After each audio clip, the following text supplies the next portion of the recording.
What is going on, guys? Chris with Journos, Comics and Pop Culture. Boy, am I excited today to do this live stream, guys. It's just so much to talk about regarding this ever-growing issue of labels within the comic book industry. Big shout out to everyone that's already here. Big Will, Isaac, thank you guys for showing up. We'll take a few minutes just to chill while we're waiting for some folks to come on too. I'll go ahead and start unboxing this box just to have a little fun. And I have something to show off for those watching on the rewind as well. I got my knife here. I'll start getting into that in a quick second. For those that aren't subscribed to the channel, please do so. Kid Collector, what's going on? I do want to give a big thank you, first and foremost, to all of my subscribers. Yesterday, we hit 2,500 subs, and I say we because, believe me, this isn't just about me. It's about each and every one of you. Excuse me. I'm extremely grateful for all the support. 2,500 subs is huge, and here's to 3,000 to 5,000 and so on. I'm gonna keep putting my heart out there and working my butt off to bring you guys awesome content to keep making my channel better. I promise you that, guys. This is only the beginning. So I wanted to take a minute to say thank you. I'm truly grateful and humble from the bottom of my heart. It means so much. I talk about it a lot, and I'll continue to talk about it. I really do appreciate each and every one of you. And you know, as the channel grows, it turns into more and more work. But there's more and more gratification as well. You know, and I always say I try to read each and every one of your guys' comments. I try to respond to each and every one of your comments. And that takes more work. The more you grow, the more interaction, the more fans, the more viewers, and I appreciate all that. But I'll continue to strive to be here for you guys because, again, that's what this is about. So I thank each and every one of you. Bishner, thank you for the congrats. I appreciate that, man. So, hey, let's take a few minutes to open up this little box here while we're waiting on some folks, okay? Let's do it. See what we have here. This is from Midtown, and I know I've been harsh on Midtown lately. This is most likely some books out of my previews order from like back in February. Let's go ahead and just open this while we're waiting for a few more folks to show up.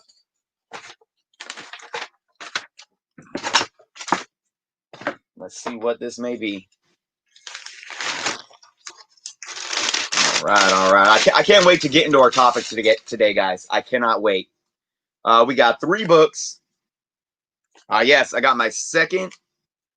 I ordered one of these from my comic shop as well. I'm going to put one of them up in a BCW showcase frame because this is one of my favorite covers of this year. Wonder Woman 760 Middleton variant. We got Darth Vader #4. This is the 40th anniversary Empire Strikes Back variant. This is the 11th variant for that run. I'm trying to collect all of them. So this is where Luke is landed to go train in the Dagobah system with Yoda. Sweet. I love how all the variants correlate to telling the story of the movie. They did that with New Hope for the 40th anniversary of that a couple years back as well. All right, we got Captain Marvel, number 19. 18, the first appearance of Laura L. And there she is on the cover. And number 19. And that's my 3 books. So I'm glad I could show some books off with you guys today. But, man, Ash Crimson, what's going on? Let's get into it, guys. Strange Blade, the man. Strange Blade. Not to put you on the spot today, but I was like, shoot, I got to get Strange Blade here on the channel, guys. We're gonna make that happen soon because Strange Blade is another one that has just been really, really doing a lot of heavy work, diving into these issues when it comes to labels and transparency in the comic book industry. Dollar Bin, thanks, Dollar Bin. I do believe you were the one. You left some comments this morning on the video. Thank you so much for showing up. We can address some of the dialogue there. I know there was a few others as well. I believe Big Will, you dropped a comment on my video that I released this morning. And guys, I really hope that you guys watched the video that I dropped this morning. It's going to add some contest. What's going on, Mike? So yeah, so guys, I've been talking about this for a long time, and I've been talking about it more and more as of late. It really goes beyond Cameo and first appearance. The issue is bigger than that. You know, the Cameo versus full appearance is one variable out of this macro um, element of labels and transparency within the comic book industry, right? But it seems that Cameo versus first or full and etc. is really the one that a lot of collectors and a lot of people get hung up on more than anything else. So basically, I brought up this article last night from CBSI from author Scott Whitman. It was a 4-year-old article, right? And he breaks it down to why I feel even today, more so than ever, it is extremely relevant for us to have transparency and a concrete understanding of what these labels mean. Now, before I get into this, I'm going to say this because I'm going to bring that article up just to show it to you guys. If you guys have been following me for some time now, I've never really been a fan of the term Cameo, but I've grown to understand its need, right? I still believe that they could have used a better word, but I think there is an understanding, even though it's not concrete, there is a deeper understanding of what Cameo means to comic books now more than ever. I'll always say that. I've been talking about it when I brought up my issues with Key Collector Comics. We are at a stage right now in the comic book industry where these labels are more concrete than they've been over the last 3 decades. Still, though, they are not etched in stone, and there are inconsistencies. There's a lack of transparency, and there's a lot of argument and a lot of hypocrisy.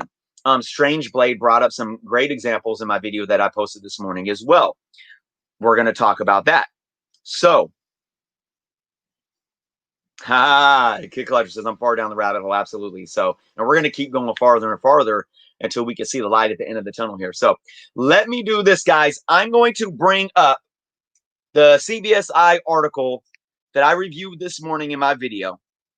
And we're going to not go through the whole article. I'm just going to pinpoint the key element. And Dollar Bin, I think this may go into what I was trying to communicate with you about why it's relevant, okay? Even though the article itself is 4 years old. I'm gonna jump straight to that part instead of spending 10 minutes just talking about all these examples that he was going through. I realize now for that video, it may have been too much to get to the point. But give me a second, guys. We're going to bring this up on screen. Let's see. We're going to do... we're going to do the CBSI article. All right. Let's see. Is this on screen, guys? There we go. We have it right there. All right. Check this out, guys. I'm going to go all the way down here. Go all the way down. See if we can move that out of here. All right. We're going to go all the way down. Basically, he's saying here, if you guys didn't watch the video, he's basically saying, I don't really care about cameos myself. I value books when there's a new character. I value books because, for example, like Avengers 196, I value that more than 195 because he's on the cover and he's part of the whole story. These things matter. Now, a cameo might be fun, but I'm not going to value it more than a cover and he's in the total story. And I talked about this in the video. When we say value, guys, we're not talking about monetary value. We're talking about what we value in the book. Why do we value the book? Because it's a good story, because you like the artist, because you like the character. All these things are value, right? It's not monetary value. But these types of values, because of the character, because of the writer, the art, these types of values that we find in the book are correlated to how the market then values them monetarily, right? There's a connection there. You know, it's just like a nice piece of art. We might want to buy the art because we enjoy the art, but if that mentality of enjoying that art so much is widespread, it's going to add a monetary value to it because so many people want it. That's supply and demand. Why do we value iPhones? Do we value iPhones because because they cost more? No, we value them because of what the phone is to us and what it provides to us, right? And because that value is so high, the cost is going to increase. I know it's a little bit different, but that's my point. My point is there's other values in these books, and he's giving all these examples of why sometimes we want to value a book that has a new character that's in the whole story and maybe on the cover rather than they're just showing up on the back panel of the page. And this is why in Dollar Bin, this is what I was trying to talk about. This is what's relevant about this article. It's not because he wrote it 4 years ago and it's outdated. This is what's relevant about this article. Straight to the point, guys. And I'll get into some of the things that he says here. If there's a new character coming out and or there's a character that's already been out and you're new to comics, right? Say you're new to comics and you started reading the new Venom series, right? And you wanted Venom's first appearance. You're like, I love this character. I want to know about his first appearance. And you go to a comic book store and say $2.99 is considered his first appearance, and $300 is considered his second appearance. Because he technically showed up at $2.99 first, right? Back page, boom, there he is, word bubbles. Multiple panels and a full back page. You see his face and full body. Do you think that collector would value that more than actually having the first book that he showed up in for the whole book? Personally, I would value $300 more just because of what Venom means to that book. But here's another example I used in my video, okay? If we're not using the term cameo and we're just using first appearance as a term to the first time a character shows up and we see their face and they talk or whatever, it's a first appearance, period. No cameo, no brief, no full, no nothing like that, okay? There's just one way, it's cut and dry on how we label the first appearance. It's the first time that we see them, right? So that means technically Marvel Spotlight 32 is the first appearance of Spider-Woman. She's on the cover and she's the main character in the whole book. Nova #1. He's on the cover, first appearance, and he's in the whole book, right? There's many other characters that have first appearances where maybe they're not on the cover, but they're in the whole book. Okay? And then you look at Hulk 180 or Amazing Spider-Man 299, and we call those first appearance of Venom and Wolverine. Would we value those at the same level just because we get Wolverine on a quarter-page panel in the back of the book, just because we get Venom on the back page of the book of $2.99? Would we value those? And I'm not talking about monetary value. We're setting monetary value aside for a minute. As collectors that want the first appearance of characters, would we value those at the same level that we value seeing a character for the first time, either on a cover and they're in the entire book, or they're in the entire book? And that's what this guy was saying here in this article. I do. I want to know the difference. I want to know if I'm getting this character for the first time for a quarter panel or for 15 pages on the book. That's what he was saying. That's why it's extremely relevant today still, guys. And this is what he says. Let's go. He says right here, I firmly believe we need a better system of categorizing early appearances that is accurate, specific, and transparent. Calling a first appearance of a character a first appearance when it's only a panel or two isn't cutting it anymore. By any logical definition, that's a cameo and should be listed as such. You could call it a first appearance all day, that's fine, but just add the word cameo. It needs to be there too. And he brought up the textbook definition of cameo right here, where he says cameo in short means a brief appearance or role. Okay, what does brief mean?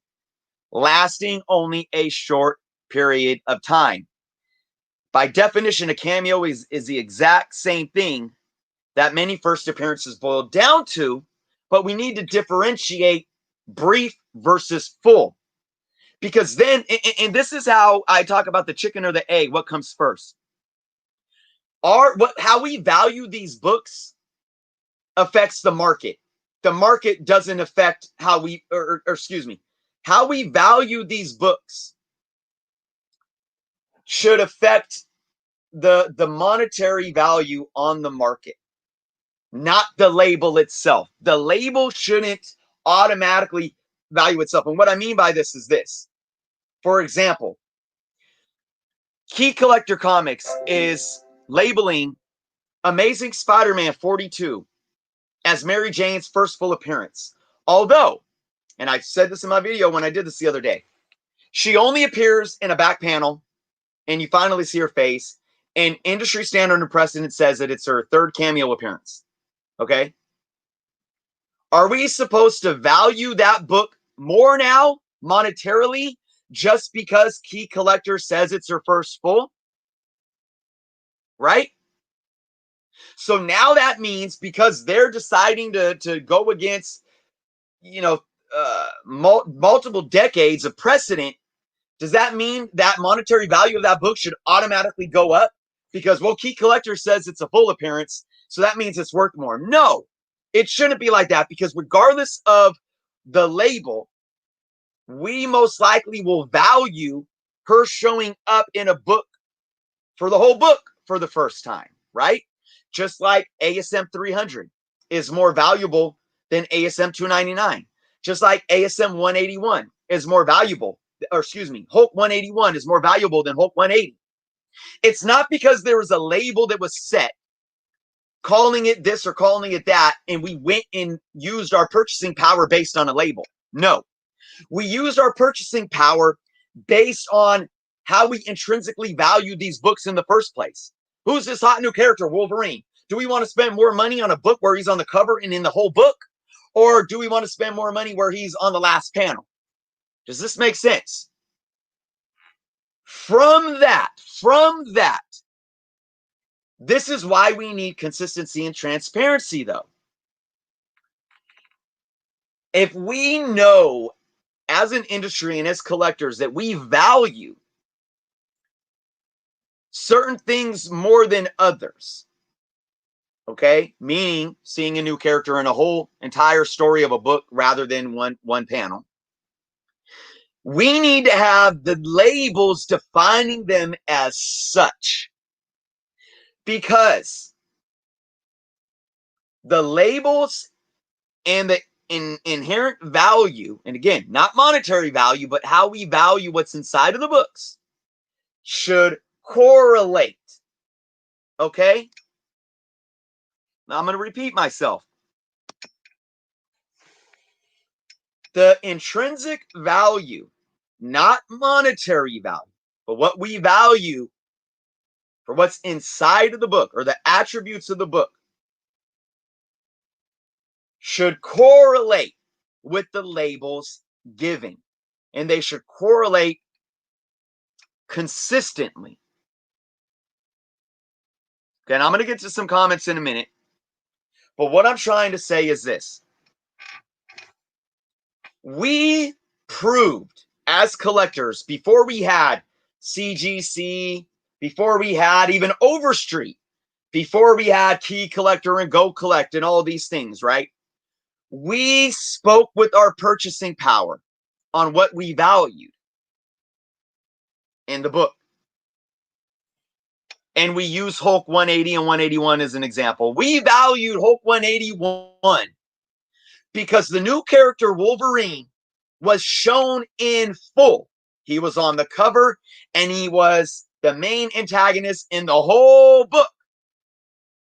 If we value this new character showing up in a last panel more than a full story of the character, 180 without Overstreet and Key Collector and CGC, 180 through the decades would have had a higher value. So when we started evolving these definitions, guys, because back then they said Hulk 180 was the first appearance of Wolverine. We didn't care. We valued that the character was in the story fully, more than partially. You get what I'm saying? Even when we labeled Hulk 180 as the first appearance of Wolverine, we valued Hulk 181 more. But labels evolved. Labels evolved and they evolved and they evolved. So now it makes sense because when new books come out, we have 40 to 50 plus years of precedent saying collectors want to know if a character is in the entire book, if it's their first cover appearance, or if it's just a cameo brief appearance. We want to know that because we value those things intrinsically. And what we value intrinsically is how we are, it relates directly to how we're going to spend our money. If we know a new character is coming out named Virus, and we're waiting not for a label, but for a full appearance in a book, regardless of label, we're going to speak with our money, and that book is going to become more valuable naturally without any labels involved. But we sit and we look to the labels. We look to the labels to prepare us how we should speak with our money. Does that make sense? So if we know that we value intrinsically a book that has a new character for the first time throughout the book more than just a couple of panels, but you have somebody like Key Collector or Comic Book Realm saying, no, this is their first full appearance, we're going to speak with our money and pay more money for that. And then we're going to get the book and say, oh, shoot, they're only in 2 panels, though. How is this a full? Well, because Key Collector says so, so I guess it is. And then it distorts how we spend our purchasing power. Because then you have flippers that, and sellers and speculators that say, Key Collector Comics said so. It must be true. So now I'm going to hike this. I'm going to set this price at a higher price, and I'm going to state it as the first full appearance. Well, the collectors spend that money, and then they get the book, and then they say, ASM 299 is a cameo of Venom. Hulk 180 is a cameo of Wolverine. This only has 2 or 3 panels of this character. Why isn't it called a cameo? Or vice versa. So I hope that that kind of summed it up, everyone. I'm going to get to some comments right now because this is why we need transparency.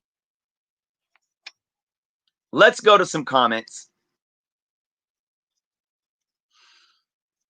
All right. So let's see. Strange Blade, organic sales over a period of time judges value based on what people are willing to pay on a consistent basis. Absolutely true. If you value the character's story as meaning to you, then yep, full matters more. Sometimes cameos, okay, this is a great point. Sometimes cameos go for more than the full appearances based on cover. And I talked about that in my video this morning. It's a novelty thing with cameos, unfortunately. And here's the thing, and this is what this guy in the CBSI article was stating. If the labels are consistent and transparent, and we know that a cameo is a cameo, and we know what to expect with the cameo, right? And we know a full is a full, and we know what to expect with a full. We can still say, well, I value the cameo more. And then because we value the cameo more for some reason, it's going to drive up the monetary value. And then it's done organically, though. You see what I'm saying? And I use this as an example. The Bishop, what is it? Uncanny X-Men 282 and 283. I know it's 280 something. Bishop's first cameo appearance is also his first cover appearance, but it's still a cameo in the book. Based on precedent and industry standard, you can have a first cover appearance be the same book as a first cameo appearance because in the book, you're only in a few panels. And then the next issue, he's on the cover again, but it's his first full appearance. That cameo book usually goes for more money than the full. but it has to do with him being on the cover. There's value in a first cover appearance. And that's okay because it's naturally done. It's organic. It's organic.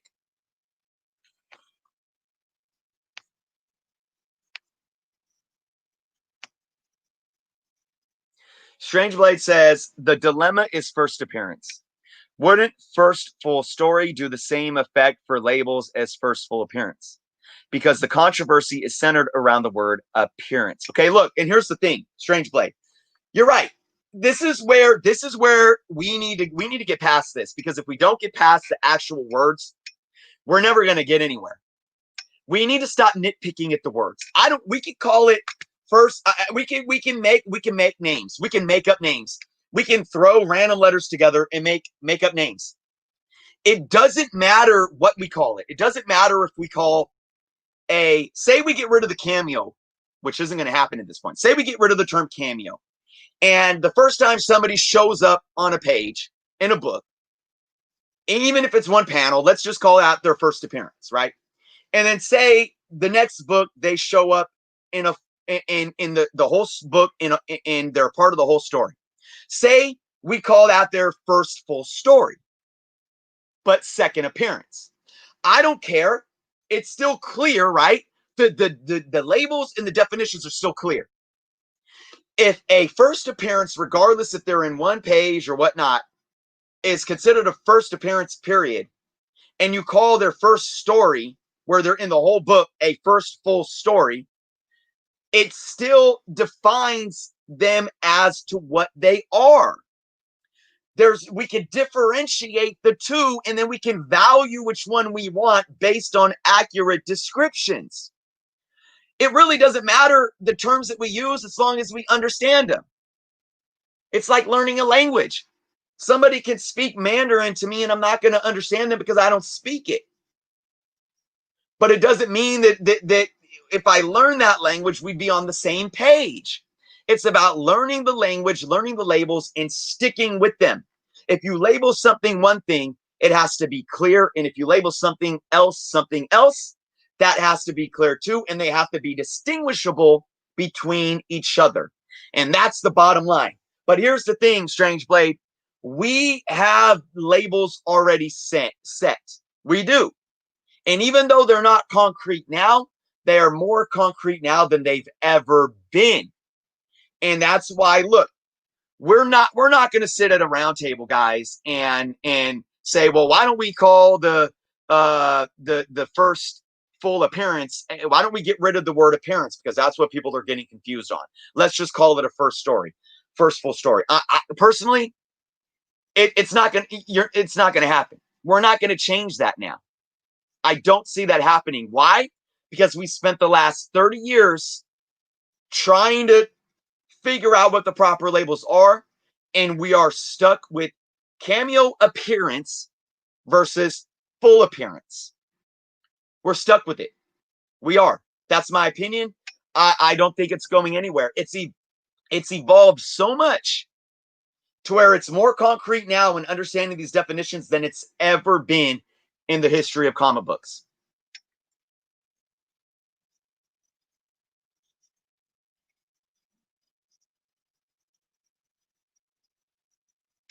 Varangian, he says, personally, I don't care about the term cameo, but it's not going away. And ironically, I read that right after the statement that I said. Exactly. At this point, it's not going away. So what do we need to do? We need to say, so what does it mean? What does it mean? And we need to know concretely what it means. What is the definition? It's not going anywhere. We're stuck with it. Absolutely. And it needs to be addressed.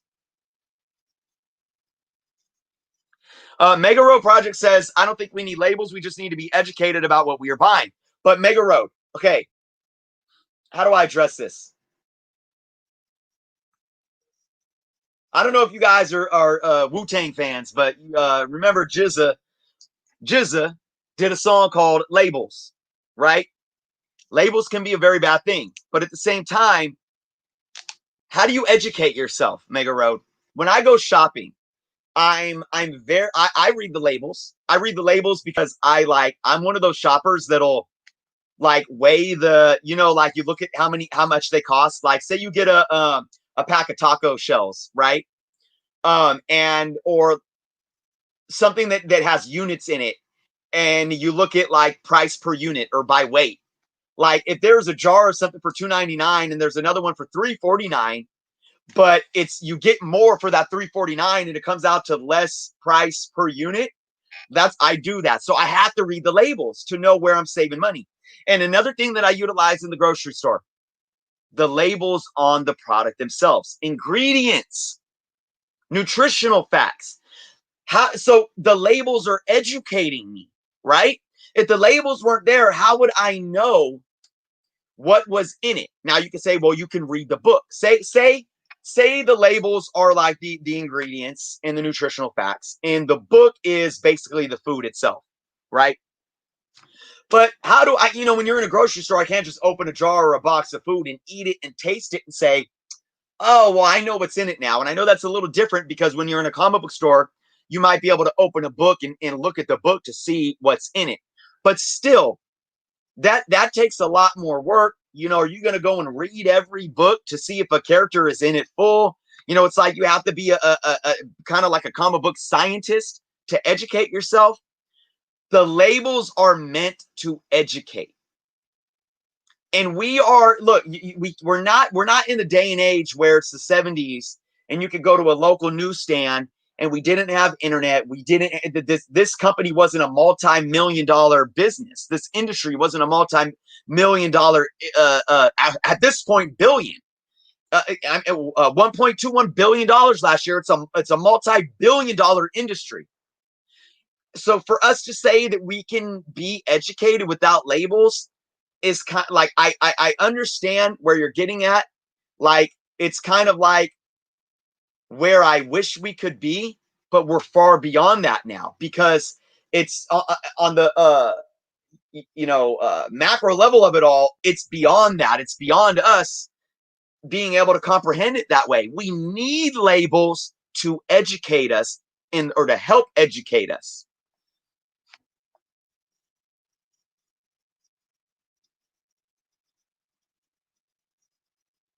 Okay, now Strange Blade says Hulk 180 is the first appearance of Wolverine in a comic book story, although it's a cameo on the last panel. You can't change that Wolverine's first appearance is a cameo. Exactly. And that's what Scott Whitman in that article was saying. It's still a first appearance. Just add cameo in there. It's his first appearance in a cameo. It's his first cameo appearance.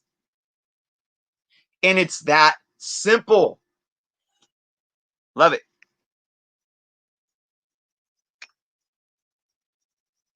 A lot of newbies are getting ripped off and leave the hobby because of it. Labels need to be coherent. Varangian, thank you. And this Mega Road, believe me, I'm not trying to coddle new collectors. I tell new collectors all the time, or I don't care how long you've been collecting. I tell them all the time, you need to do your due diligence. If you're getting ripped off, you're like, fool me once, shame on you. Fool me twice, shame on me, right? Like, you got to learn your lessons. You got to do your research. But still, why can't we be a better community, a better industry by creating labels that perpetuate transparency, right? Because look, although we want new collectors and hobbyists to do their own due diligence, why can't we go out of the way to educate them at the same time? And that's where Varangian, I feel like, yes, exactly. Labels need to be coherent, consistent, and transparent in order to help not only new collectors, but the health of the hobby and the industry in general across the board.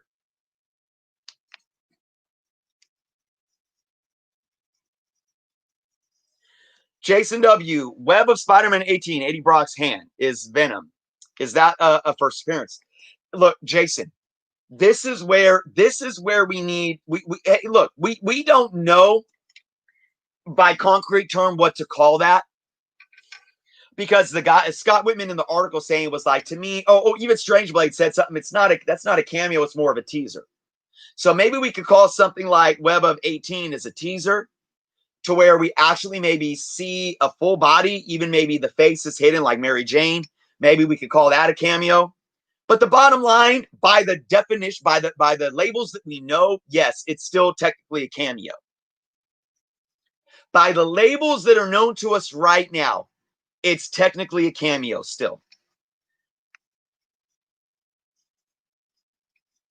Maybe labels evolve to irrelevancy. Mega. It's not irrelevant though, and that's what it's. They're evolving to relevancy. Honestly, I'm going to have to disagree with you respectfully, of course, and I appreciate the dialogue. Look, things when you leave water on a pot, when you leave water on a pot, when you leave water in a pot on a hot burner, right? Water's going to boil over. Now, do you blame the water or do you blame the heat? Right? So basically, and I don't know, Mega Road, if this is what you're talking about, like the irrelevancy. Maybe you feel like the fact that we continue to argue about this and have this conversation and people can't get anywhere. To me, that's the heat. That's the heat. But this is the water. Us boiling over and doing this over and over again is the water. Until you turn the heat, we're turning the heat up on the subject. And the heat is that these labels are becoming more and more relevant. And I go back to Scott Whitman's article. Don't you want to know? Don't you want to know that you can hold different weight in a book for a new character that shows up on 2 panels or a new character that shows up on 15 pages?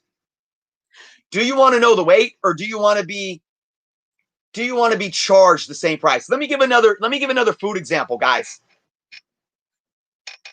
If you went to a grocery store, right, and you had a box of Apple Jacks, okay? Let's see, do I have a box that I can show here? Just say this is a box of Apple Jacks, right? I wish I had 2 of them. Let's just do this, guys. Let's do this. Let's say these are boxes of Apple Jacks, right? And they're the same size. They're the same size box. You get the same picture on them, right? Same picture of Apple Jacks. Looks delicious. And they're the same price because they're the same size box. But what you don't know is that the bag, the sealed bag that's in each box, is actually a different size bag. One of these has a smaller bag, one of them has a bigger bag. But because the box is the same, are you going to pay the same price? That's my metaphor for labeling first appearances, period, without any other context. You can't value the same. You can't value a Hulk 180 the same as you value a Hulk 181 without context, without knowing what's in the bag of the cereal box. You get what I'm saying?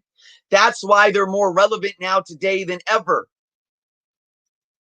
And the only reason why we've had Hulk 181 be valued monetarily way more than 180, even without these concrete evolution of definitions, is because we've had time to understand, oh, the character is in this book and on this cover, and we've had decades. But where it becomes muddy waters in this day and age is that, look, it's a multi-billion-dollar industry now with millions of people investing in comic books. And we lean to the labels. We can't just go to the newsstands and look at each issue and figure out which one we value more and then go tell our friends anymore. We want to know before the book's release. We're pre-ordering them. Sometimes we're pre-ordering them at a higher cost than cover price. We have Key Collector and Go Collect and Cover Price and all these industry heads discussing what they are before they're even released. The labels are more relevant now than ever because they are. There is a tool to educate us, and they need to define these characteristics consistently with transparency across the board. Strange Blade says, Avengers Annual 10 is a crap cover, but it's the first appearance of Rogue. Can't change that. Agree. Ron Space Knight 31 is just a cover. We label Cameo as the context of which a first appearance happens. Absolutely. And I think where these labels has evolved and where it's a good thing is that, look, I think the three biggest things that we can differentiate, guys, is this. Cameo, full cover. And they can, listen, they can cross over. You can have a cameo appearance with the first cover. You can have a first cameo with the first cover. You can have a first cover with the first full. But you can't have a first cameo with the first full. Right? I think those are the three most clearest things that we know now more than we ever have. The issue, though, is now getting down to more of a root of definition. And that's where Annual 14 X-Men comes into play and why it's so controversial. Because, well, he's on more than 2 panels. But still, I said this, guys. If you made a checklist on what makes the first full appearance and what makes a cameo appearance, and you do the checklist, there would be more checklists on the cameo for Annual 14 of X-Men than on full. Because Gambit does not impact the story. He is not really involved in the story whatsoever.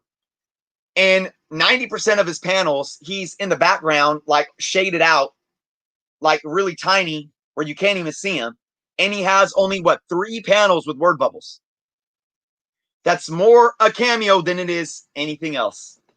But let's move on to some more comments.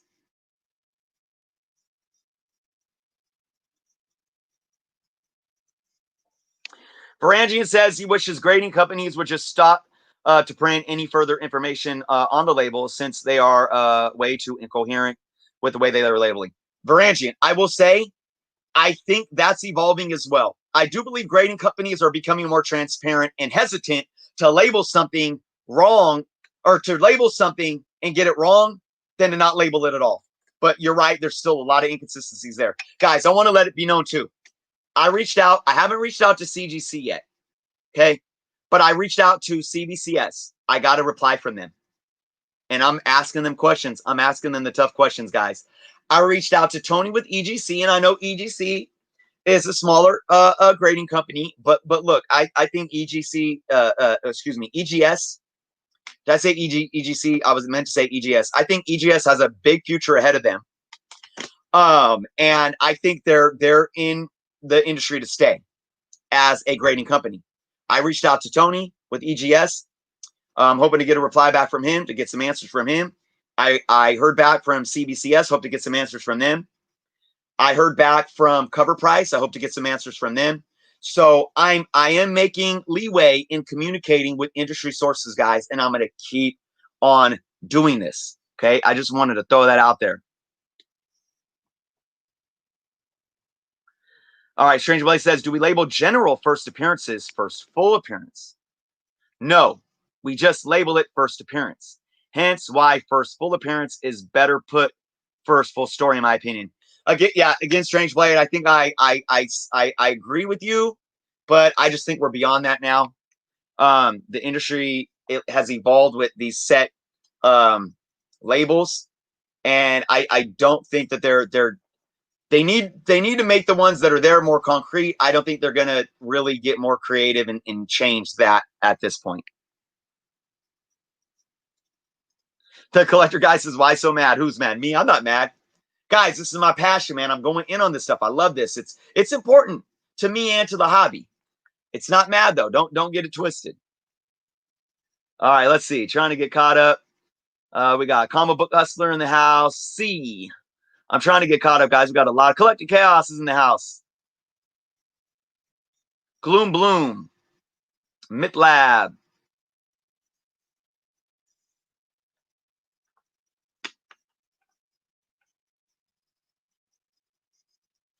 Strange Blade said some price guide used to say full story. Yeah, that's definitely interesting. If the character is established, I just want to give a big shout out to Collecting Chaos too, because he's got a lot of knowledge. If the character is established, If not established, then the appearance is a first story. One panel equals cameo, multiple appearances equals minor, story affecting as a crossover. That's another thing too. Crossover is another label that can be a crossover, could be a cameo, could be a cameo crossover, right? So I'm not going to go all the way back to some of these comments, guys, but I'm going to go to some more of the newer one. Comic Book Hustler says, let's see, there is another tricky factor here. When the actual publisher says what's the first appearance, who are collectors to say they are wrong? You can't argue with the maker just because you don't like it. Absolutely. I agree, Comic Book Hustler, and I've said this in past videos. I believe that the publishers, and that could be the artists or the editors or the writers that are speaking on behalf of the publishers that they work for, they should set the tone. They should. And we aren't to what they state should be etched in stone. But I will say that what they state should be cohesive with precedent as well. You know, but when these defining terms are set by the publisher or an individual speaking on behalf of the publisher, that should be where it's etched in stone and followed by CGC, CBCS, Key Collector, Go Collect, and so forth.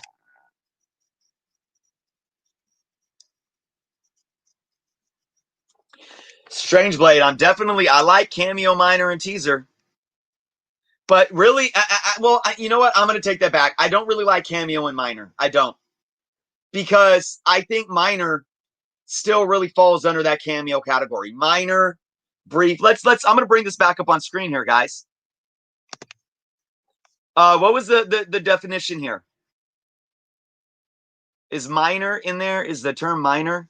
Brief appearance or role, lasting only for, okay, so cameo means brief. Brief means lasting for a short period of time. So ultimately it's redundant. I feel it's redundant to say cameo or minor. To me, cameo is the same thing as minor, but I do like the teaser. I do like that. I absolutely like teaser. Full appearance should be first full story. I absolutely agree.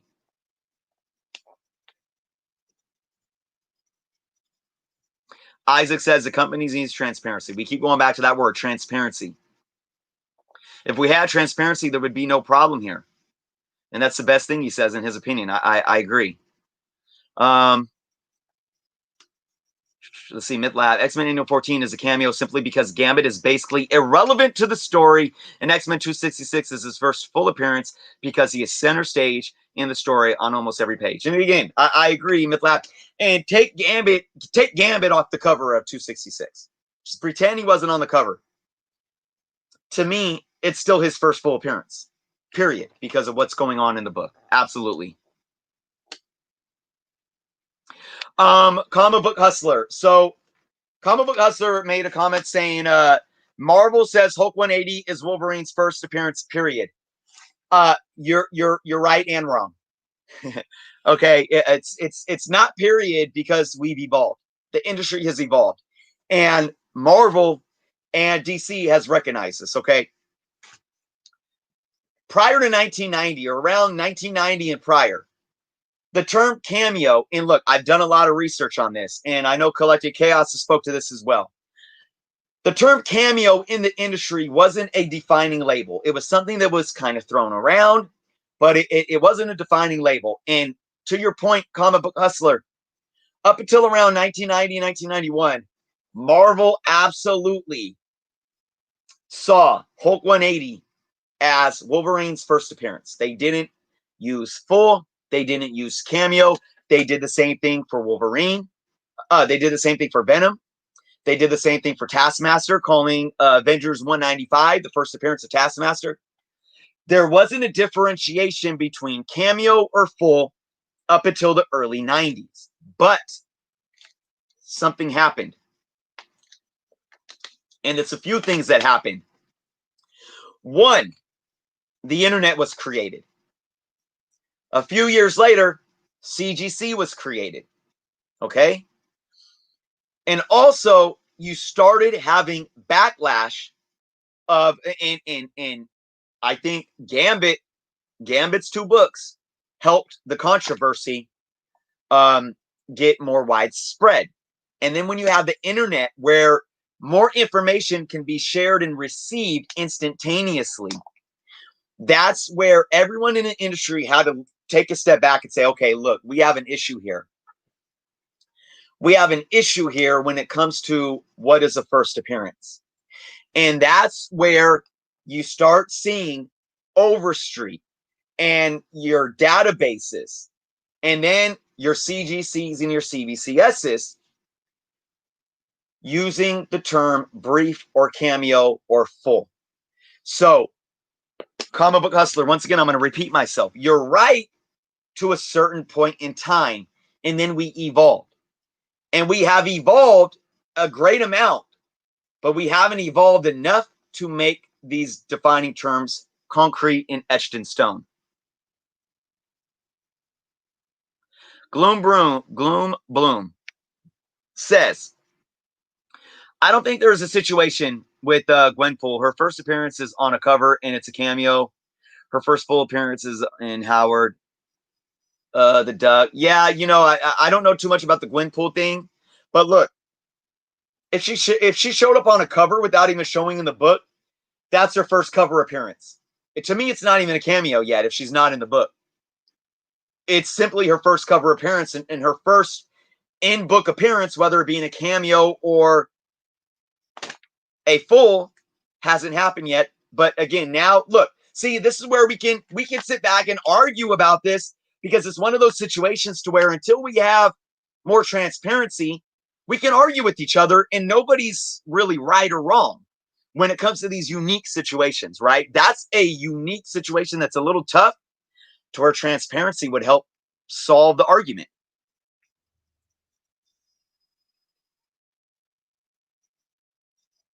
Okay, Jason W says, so at CGC, would they label Web of Spider-Man A-Team a cameo or a teaser? I have never seen the term teaser used, but Jason, I'm going to answer your question for you right now. Bear with me. Web of Spider-Man 18 CGC. We're going to look this up and we're going to see exactly how CGC labels Web of Spider-Man 18. Okay, let's see if I can bring this up here. I want to zoom in on a picture and then I'm going to share it on screen with you guys if I can.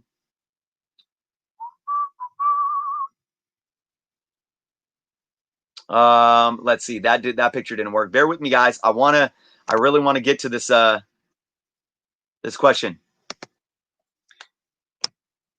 All right. You know what? I'm not even gonna, guys. It doesn't even. They don't say anything. Take my word for it. I'm gonna actually no. I'm gonna pull it up on screen just to show you guys. We're gonna stop this. All right. We're gonna bring up.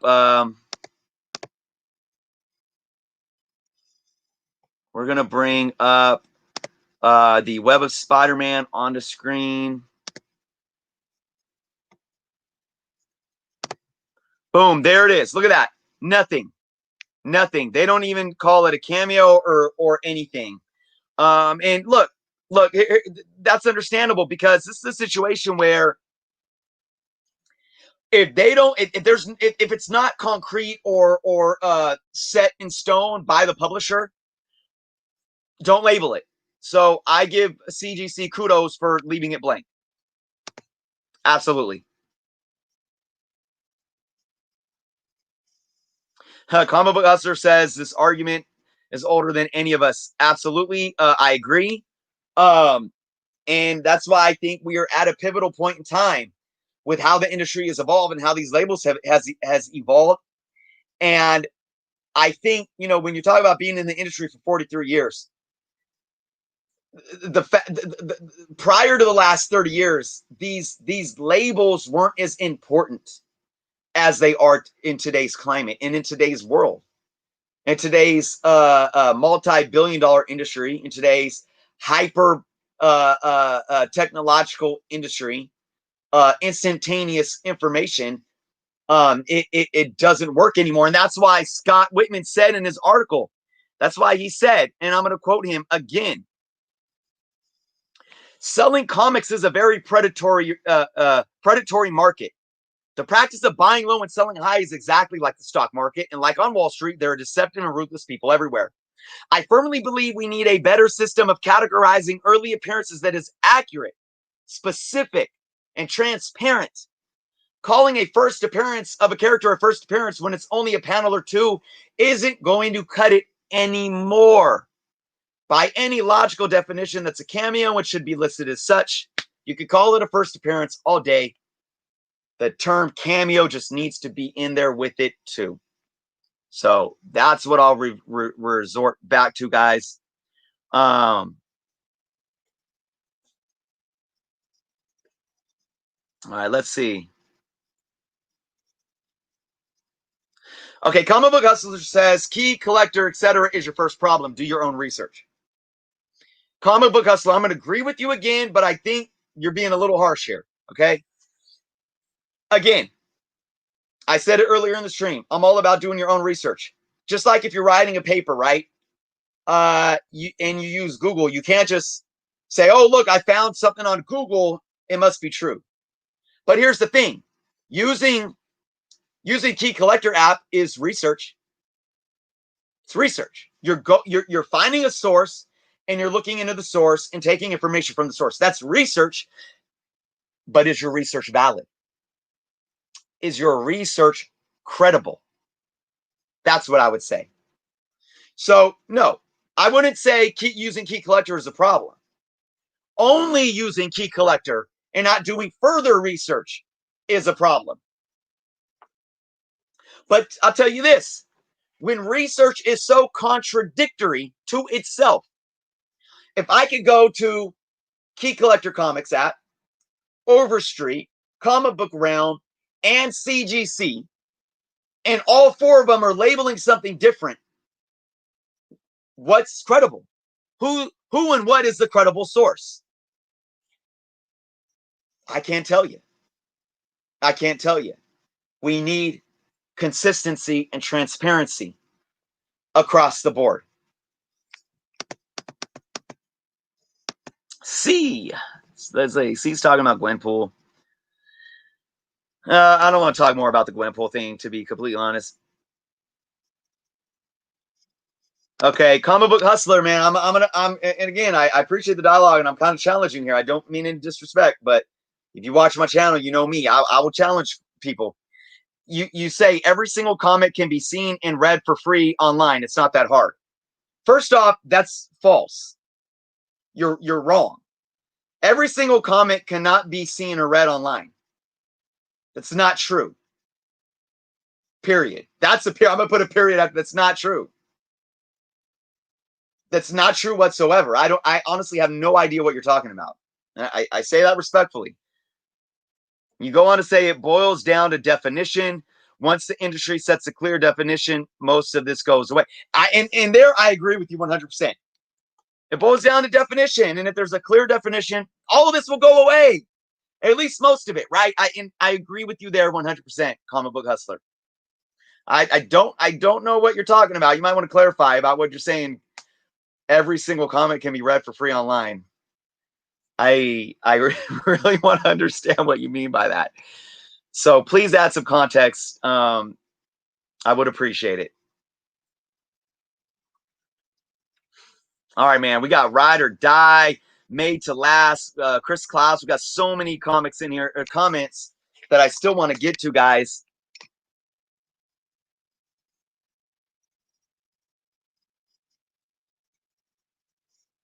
Let's see. Oh, so much good stuff. Bear with me, guys, because there's so much good stuff. Brief is minor and relatively. Comic Book Hustle. I agree with you there. Same thing. I agree.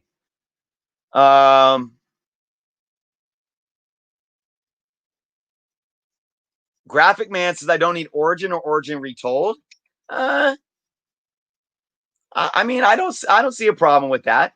Origin definitely means something. You know, it's like when you look at Origin of Galactus that came in the Thor run from 160 to 169. You know, there's value there if his origin wasn't told in Fantastic Four 48. So, Moses Alvarez, Discovery Bay, Billy B. What's going on, everyone? Double A, Earl Hawkins. The best resources to read the comics. Earl, I brought that up earlier in the stream. And because of this, it being a multi-billion-dollar industry now, and so much are wanting to know what we're putting our money into before we even read the comic, you know, these labels are important. That's why, you know, especially if you're looking to buy a book like Fantastic Four 48 or 49, when you're looking to get something on Thanos, and these books are hundreds of thousands of dollars. It's like, well, you can't just buy that book and to read it. You can pay $4 for the digital download, though.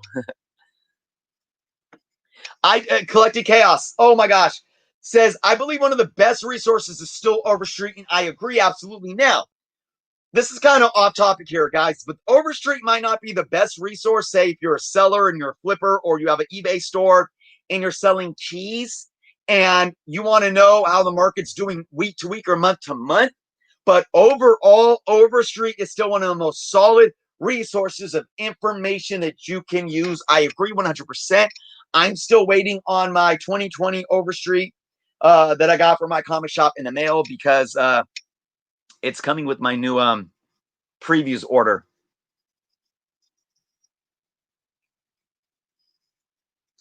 Comic Book Hustler, you say, when you say industry, you mean the 4 grading services only. The grading services aren't just what makes up the industry. Now, I agree with you that they need to be consistent, but they're not king. CGC, CBCS, and whatnot, they're not king. Even they are a third party.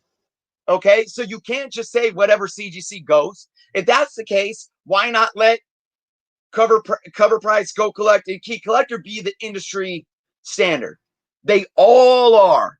They all need to get on the same page. Fandoms, wikis, Overstreet, CGC, the grading services, the online databases, all of them need the standard paired with the publishers. There needs to be some kind of board of leadership, like a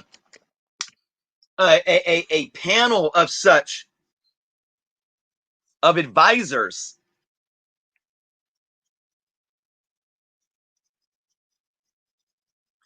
Spec appearances don't matter. They aren't the industry. I don't know what you mean there, Comic Hustler.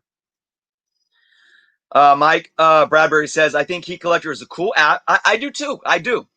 It can be helpful, but I completely agree. They have no business making up their own description of books detail. And again, guys, I want to make it clear. I am not in the business of blackballing anyone, including Key Collector. I have issues. I'm gonna make a video probably next week about Comic Book Realm and about how I have issues with them. And I use Comic Book Realm a lot.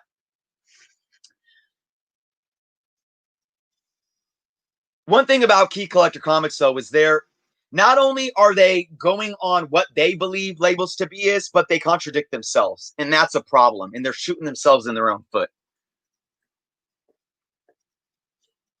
All right, let's see what we got. See, we saw a double A in the house. Let's see. I also don't need Origin. I read that comment.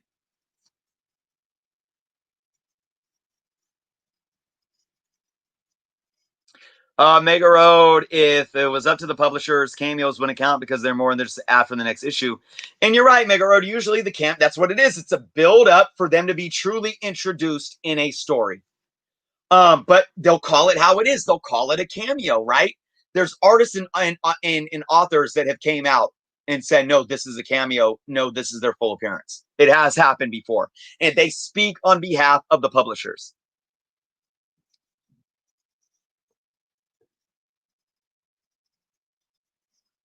All right, let's see. Ride or Died. Imagine the kids back then arguing the first appearances of Crypt Keeper before Overstreet was even published. Lawless juveniles. Indeed, indeed. Gloom Bloom asks, if Batman 89 is a teaser, does it make it a cameo? Look, like I said, right now, Gloom Bloom, I don't think the term teaser has any precedent at all. at all. So that's just us kind of like throwing names out there without any kind of industry standard or industry precedent.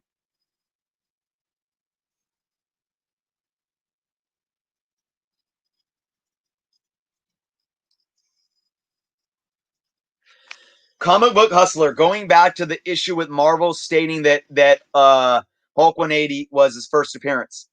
I advise you to do some more research. And I'll bring this research to the table too. Marvel signs off to a degree, to an extent. Now I don't know to the extent. That's why I reached out to fandom. I also know that that CGC has and I don't know the details because they're not very transparent themselves. There is a communication with publishers. Fandom works with Marvel and DC. Okay. And another thing is that, and Strange Blade brought this up about how they catalog appearances. Marvel has signed off on the evolution of the cameo versus full. Now, to exactly what extent, that's not fully known to me. But they have signed off on the evolution to now recognize these appearances as cameos versus full. Okay, that is known. So we have evolved from there, and the publishers have evolved with them, with the industry.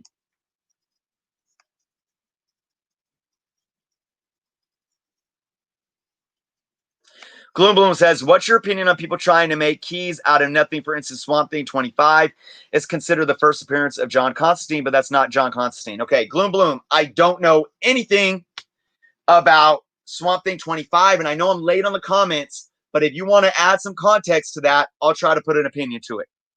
And I'll get to it when I get to it here. Made to Last says Cameo is a short appearance of a known character. This was my argument about why I wish Cameo wasn't ever used and they just stuck with like brief, right? Because you make a point, but the bottom line is it doesn't matter. That's the term that they went with. And also, the known character is more for like there's in the Merriam-Webster dictionary, there is a definition for cameo that doesn't consist with known. That's more in visual arts like plays or film and so forth. Now, comic books are a visual medium, but they are also journalistic, not journalistic, but it's reading as well. So it's a fine line of if it means somebody that's already known or not. But the bottom line is there is precedent now of what defines a cameo, and it doesn't have to do with it being a known character in the comic book definition of things. So we just have to accept that. I mean, look, words are thrown around with different meanings for different things where they mean something specific to an industry or a certain thing, and it is what it is. So we know that when we're talking about cameo, when it comes to comic books, it doesn't have to relate to them being a known character. Regardless if we agree or not, that precedent and standard has been set 100%.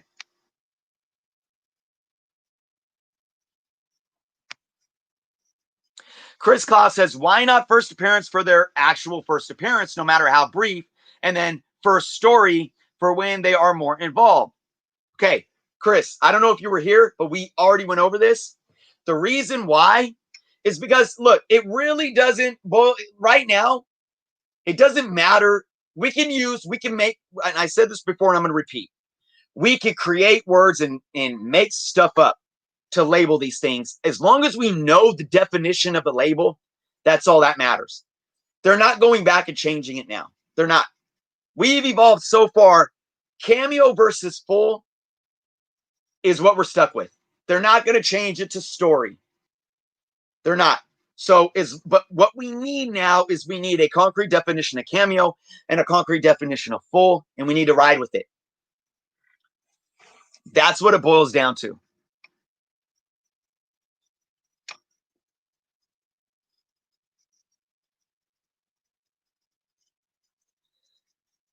Made to Last says it should be first appearance, first meaningful appearance. Again, and I'm not like mocking you, Made to Last. I don't want it to come out this way because I appreciate you even saying this because it adds more context to what I was just saying. We could sit here and call it the first freaking the first left foot appearance. I'm just the first left field appearance because I'm pulling something out of left field. That's what I was trying to say. It doesn't matter if we call it first meaningful appearance, first full appearance. It just matters that whatever we're calling it has a concrete, transparent definition, period.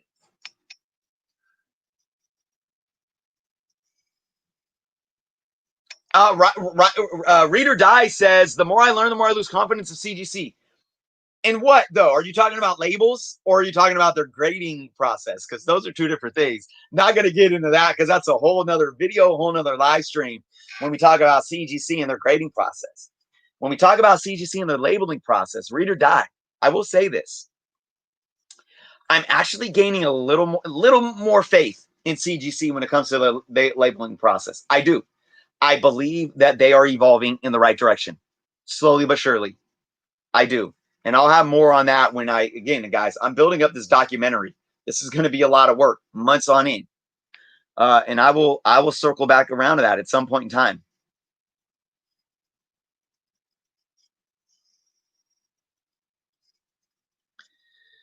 All right, Comic Book Hustler. The roots should be probably will never happen due to the work, but the publisher should set the terms going all the way back through their catalog. Then the graders use that info to label.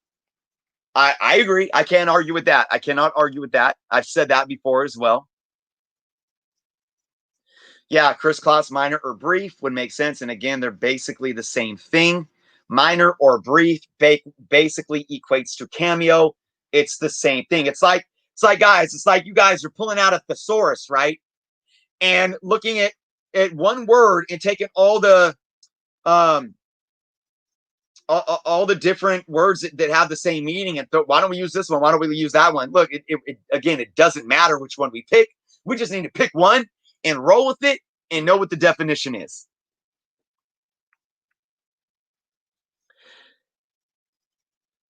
Comic Book Hustler says CGC is horrible with not stating a cameo on their label. I see it countless times every day, but then some labels will state random appearances for no apparent reason.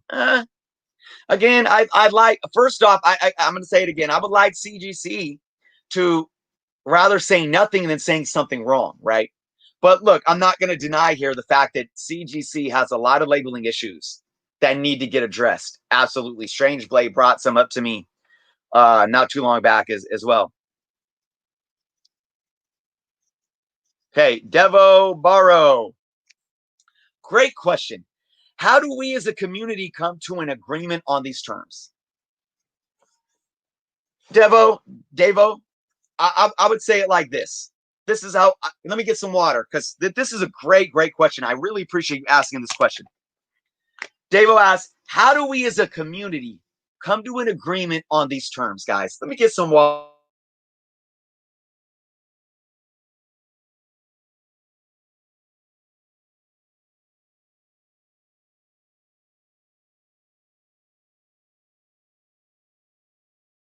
Oh, great. I'm here. I'm still here.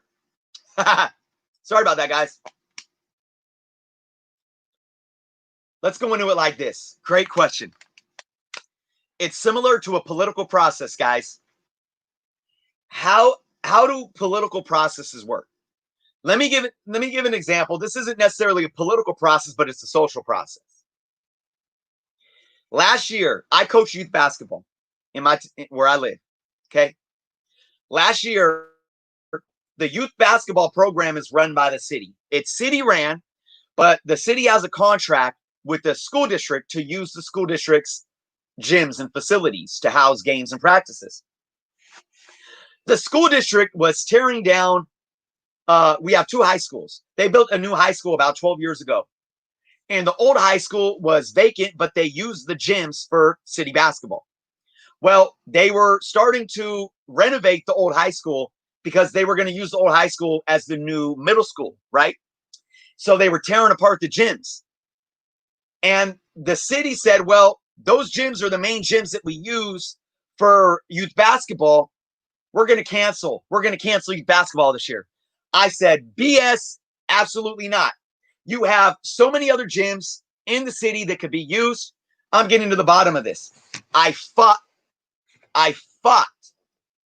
against the city.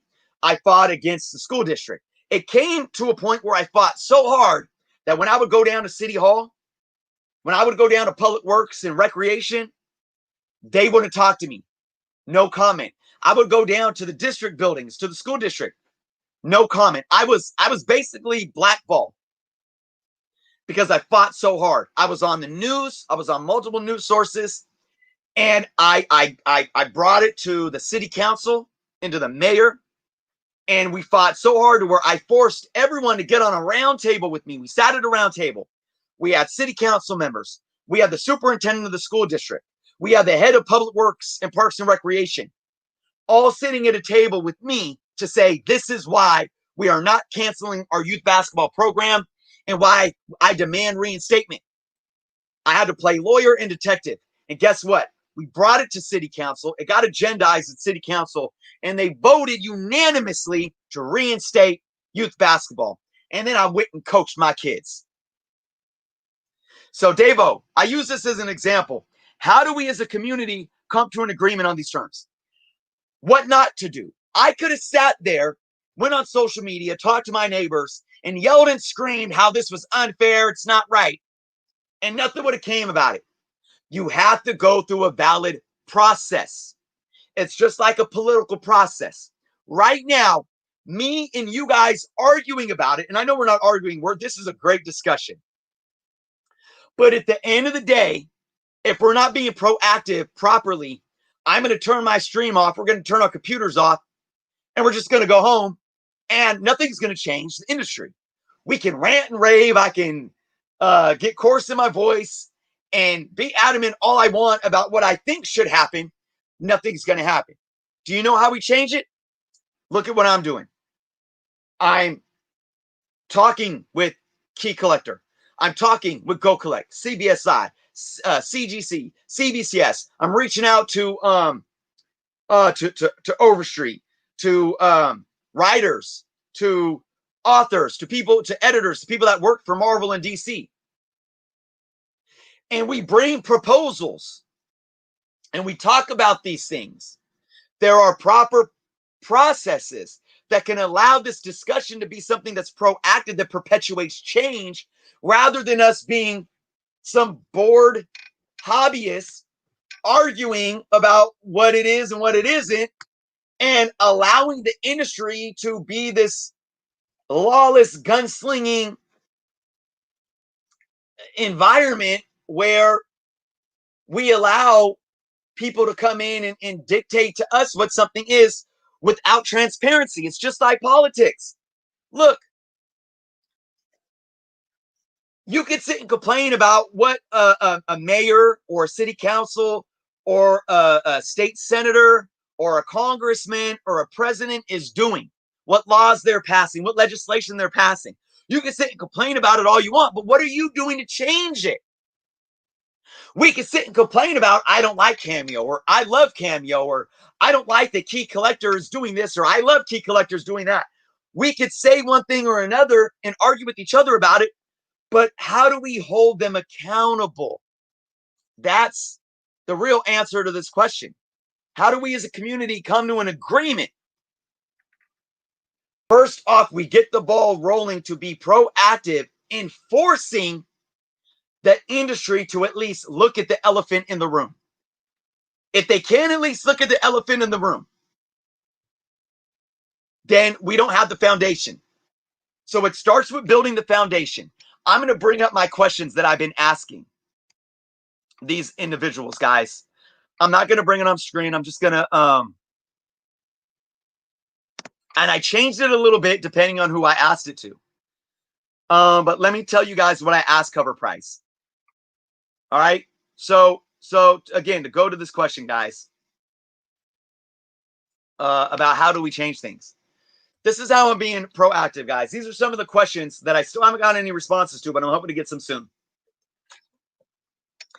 1, how does Cover Price in this situation go about documenting labels on the books in their databases? If I was asking CGC, I would say, how does CGC go about documenting labels on their labels on their slabs, right? I further go on to state in an example, artist story publisher date is a given fact, but how do you solidify the label of Cameo versus full appearance? Do you reference other industry sources?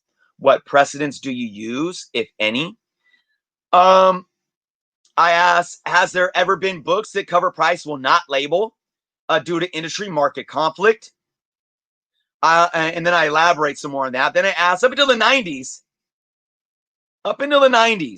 Marvel themselves documented many cameo appearances as merely first appearances. What is your experience with the term cameo in regards to the comic book industry? And when do you feel like the evolution of cameo versus full took place? And why do you believe that this occurred? Then I bring up, for an example, Key Collector says ASM 42 is Mary Jane's first full. CBCS CGC Overstreet stated is a cameo, and say 43 is the first full. How do you feel about this? How do you feel this affects the industry when industry entities are not on the same page? So guys, these are the things that I'm asking, okay? These are the things that we need to be asking as well. It does no good for us to come into these chats and these live streams and rant about what we believe it should be, but then we don't do anything more. We're not perpetuating change. We have to start communicating. What do they say? Like if you look at politics on a local level, send a letter to your congressman, send a letter to your mail, send an email, go to the city council meetings, speak during the open forum at your city council meetings, speak up, make your voice known, take it to the news sources, the local papers. We need to set the foundation and the groundwork and address the elephant in the room before we do anything else. So I hope that answered that question.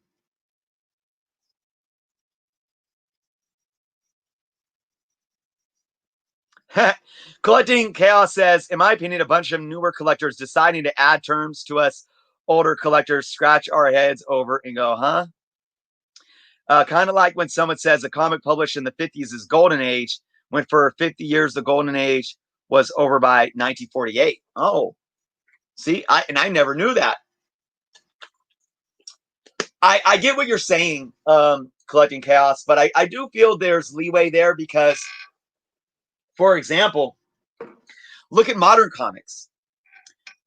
I mean, the modern comics started in the 80s and now it's getting pushed back to the 90s. Now we're declaring the copper age to basically last until like 1991.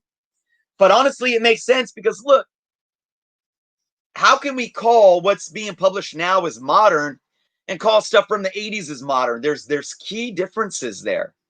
So I just think honestly it's part of evolution.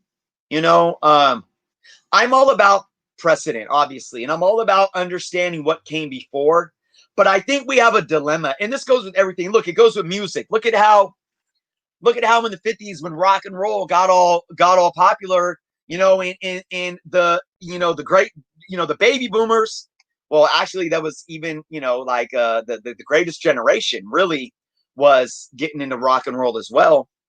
And their parents were like, it's devil music, right? Then you get in the 80s and 90s with rap music. It's freaking crap, devil music, whatever. It's like, or like heavy metal. It's like Satan. Like the older generations don't want to evolve, and they get stuck with the things that they saw, and they're apprehensive to change. But I do believe that we should recognize that which came before, but balance it. There needs to be a balance. We need to be allowed to evolve, but while understanding what came before, if that makes sense. We can evolve and forget the past, but we can't stay stuck in the past and stay stagnant as well. There's a balance to how we can move forward. That's how I look at that piece.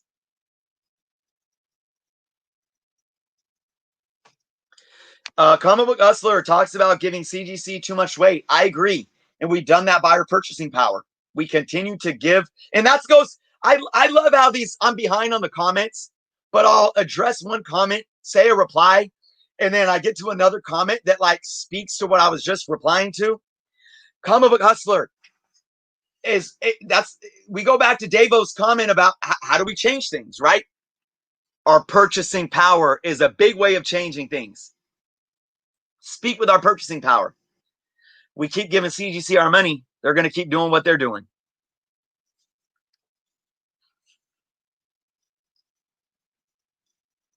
Strangeblade says, I think we could come to an agreement if we added more terms to Cameo to separate Cameo from teaser appearance and minor first appearance. So you'd have teaser, Cameo. Okay, yeah. Ultimately, Strangeblade, I agree. But again, I think you're being redundant by saying Cameo and minor. Cameo is minor. Minor is Cameo, in my opinion. Teaser is a bit different. I can stand with you on that. I could sit and say teaser versus Cameo, but I think Cameo and minor is extremely redundant, and I don't think that we're ever going to get to a full story. I don't think that's ever going to happen. I do like the teaser label, though. I do.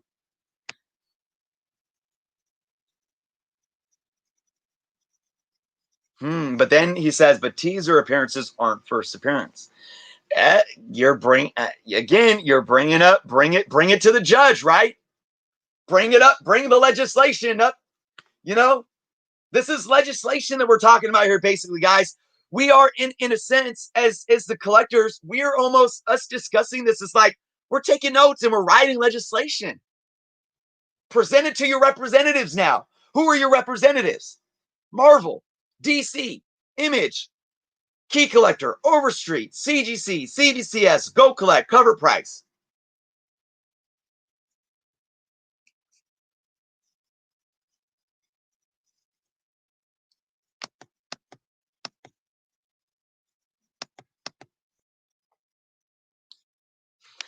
All right, guys, such great comments. Let me get to some more. I'll probably be wrapping up soon, but I want to make sure I get to all your guys' comments. Such good conversation today, guys, and I am so thankful for each and every one of your comments. Man, really adds to this conversation.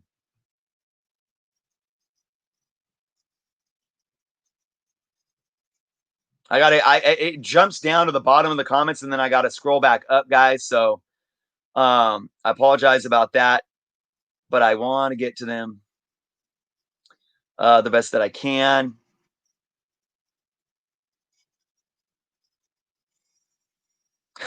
Chris Klaus says, whoever created the term cameo for a brief created all this drama. And I laugh with you and I hear you, but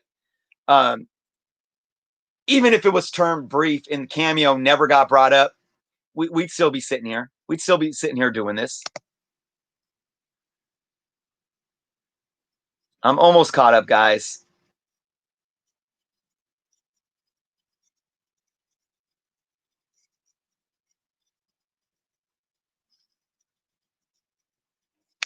Comic Book Hustler, this goes back to you saying that every single comic book is available for free. You say there's dedicated sites that have free gold and silver digital copies to read for free. Look, I'm just, again, your statement was false. You said every single comic. So I get what you're saying, though. You're basically, you're with me because you're just saying people need to do their due diligence. There are free downloadable comics. You can do your research. But again, like, look, there's also millions of comics that have been produced. I mean, who wants to count how many comic books have been produced over the last 80 plus years? Can we even count? To sit and say that we shouldn't, that it's our faults to completely and labels shouldn't matter is wrong. It's wrong. It's saying, like, it's just like this. Basically, it's like, look, grocery stores don't, food companies don't need to label their products in the grocery stores. You can just do your research online. Say Kraft macaroni and cheese had a box of macaroni and cheese in the store, and all it said was Kraft macaroni and cheese. Just because, so I could probably pull out my phone and do my research and Google it. what are the ingredients? So when I'm at the grocery store, right? Say I'm buying 100 items. Should I pull my phone out and try to Google and research the labels and the ingredients and the information for each item while I'm at the grocery store? I'd be there for a month. So although I agree with your intentions, we no matter what, we can't depend on a label. We can't depend on one source. I studied creative writing, and through all my research, I've studied law. And anytime you're making an argument, you have to know how to cite sources, and you have to know how to differentiate between credible sources and non-credible sources. And the same goes for us when we're doing research on our books. But that doesn't eliminate the fact that these labels are needed and they need to be transparent.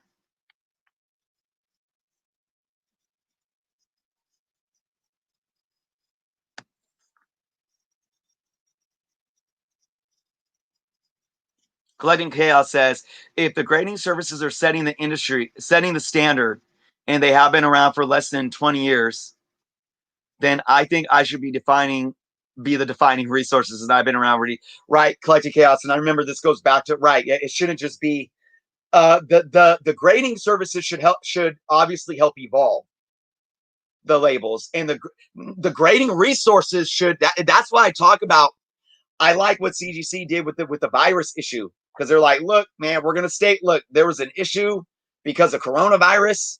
We are not labeling this as a first appearance and getting it wrong. We would rather be transparent. So there is some evolution in transparency there, for sure.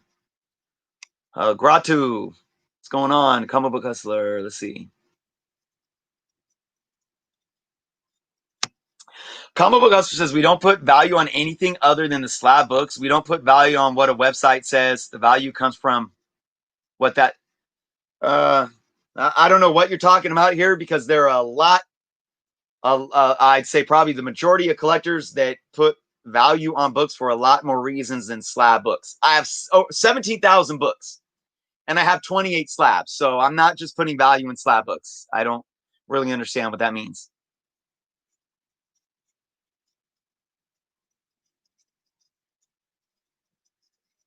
Made to Last says, the problem is there's no consistency. Some cameos are worth more than first full. Alpha Flight versus Dark Side. Okay, first off, I don't know. Made to Last. Alpha Flight's cameo is not worth more than their first full. I don't know. Again, respectfully, I don't know where you're getting that information, but X-Men 120 is not worth more than X-Men 121. Now, Dark Side has the cameo has a similar, but look.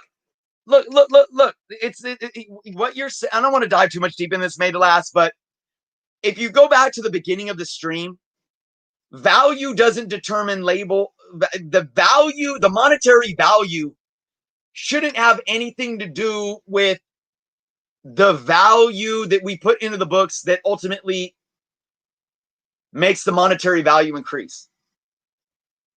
If a cameo book is by definition a cameo appearance, and for some reason the market values it monetarily as more than a first full, then that's just because we value that book for some other reason other than the label. But the labels help us decide what kind of intrinsic value we want to find in the book. So I don't see no problem with Jimmy Olsen's Pal being a high value book for a cameo. I don't. I don't know why, but is it really a cameo? Is it truly a cameo? Is it labeled correctly? That's all that really matters. That's all that really matters at the end of the day. Earl Hawkins says, I think you're absolutely right about needing consistency on label information. But as long as speculators who have no interest in actual comics, mistakes will be made because it's all about the money.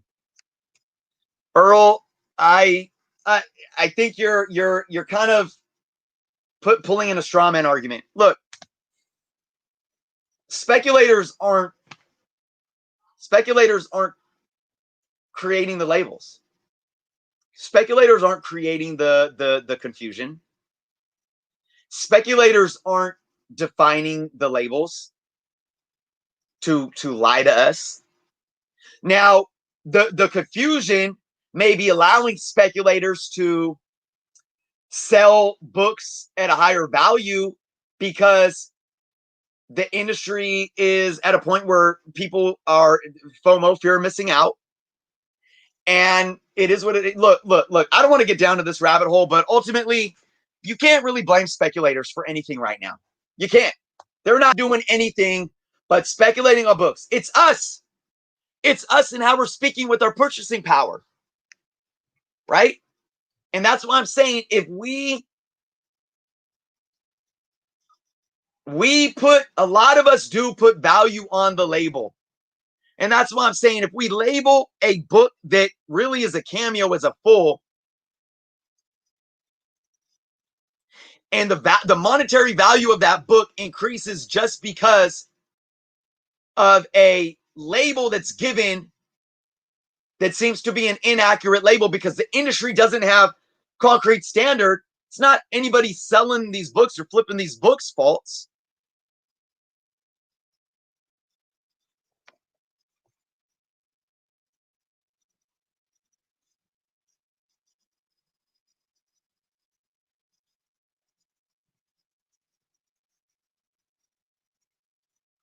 Comic Book Hustler says Marvel is selling Hulk 180 facsimile. On their website, and the description says on the site first, hey, okay, Comic Book Hustler, can you please leave me that link? Leave me that link. And if I don't address it today, I promise you I will address it. You can even find me. I don't know if you're on Instagram. I'm at Instagram at journals_comics if you want to hit me up there. Or you can even email me at captainjournocomics@gmail.com.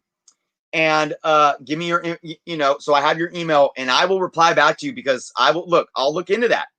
I'm not going to sit here and come out the mouth with false information, but I'm looking at this from all angles. So if that's the case, then we'll bring that up. We'll bring that up and we'll address it. Absolutely. Yeah. So please, I would appreciate it if you can give me that link.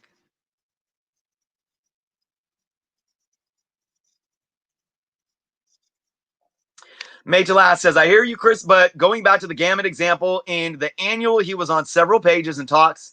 It was released first and still called a cameo. It's his first cameo appearance. Released first doesn't matter. It doesn't matter. This isn't about when it was released. It's about, is it a cameo or is it a full? Again, do the checklist thing. Do the checklist thing, guys. If you did the checklist on what we feel precedent states is a cameo and a checklist thing on what precedent states to be a full, I guarantee you're checking more check marks off on the cameo side for annual 14. You are. It doesn't matter that he speaks. He speaks just as much as Venom spoke in Amazing Spider-Man 299. He speaks about just as much as Wolverine spoke in Hulk 180. And the pages don't really matter. Because he was on several pages, it doesn't matter. He was in the background, in a shadow, basically. He was only on the pages where you can actually see him. And even on these pages, a couple of them, he was in the bushes. You only see his face in 3 panels, I believe. It is absolutely a cameo more than a full. If there's only cameos and only fulls, that appearance is a cameo appearance. Take him out of that story. He does nothing. He is not relevant. He pops up for a second and then he disappears. And then you see him a few times in the background with about 20 other X-Men members.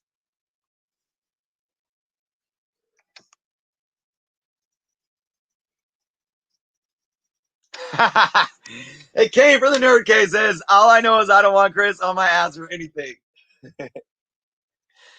I hope that's a compliment.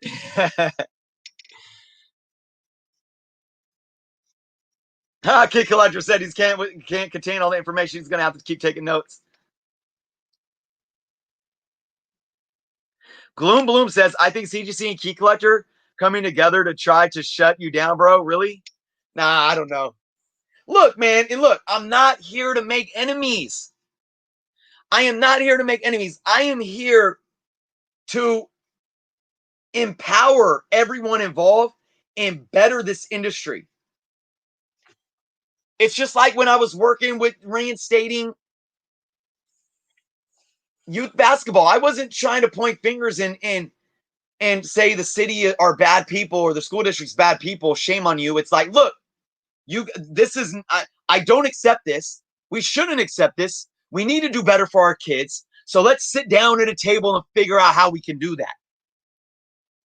That's what I'm asking. That's why I reached out to Nick with Key Collector. He responded once, went on a bit of a rant, but didn't really answer my questions. Just kind of reassured me of why he's doing his own thing.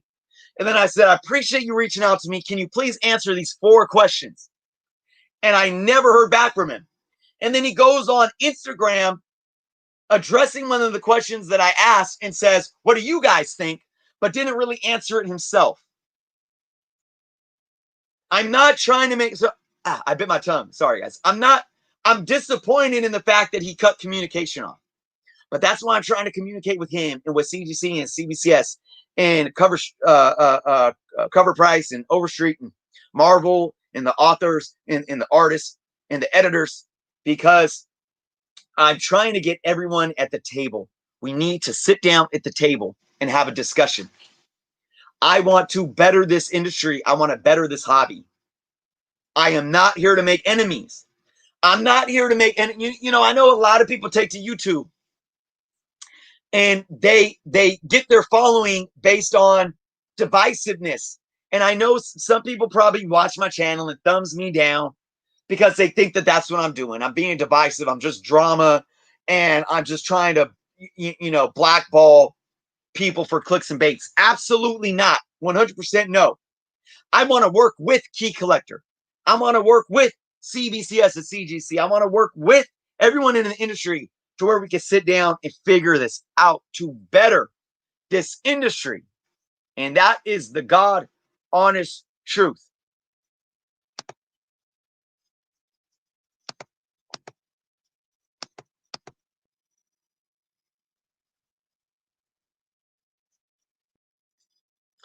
MythLab asks about prototype appearance. Journey into Mystery 78 is the first appearance of the Sorcerer, and CGC calls it the Doctor Strange prototype. Strange. Guys, I'm gonna tell you one thing too.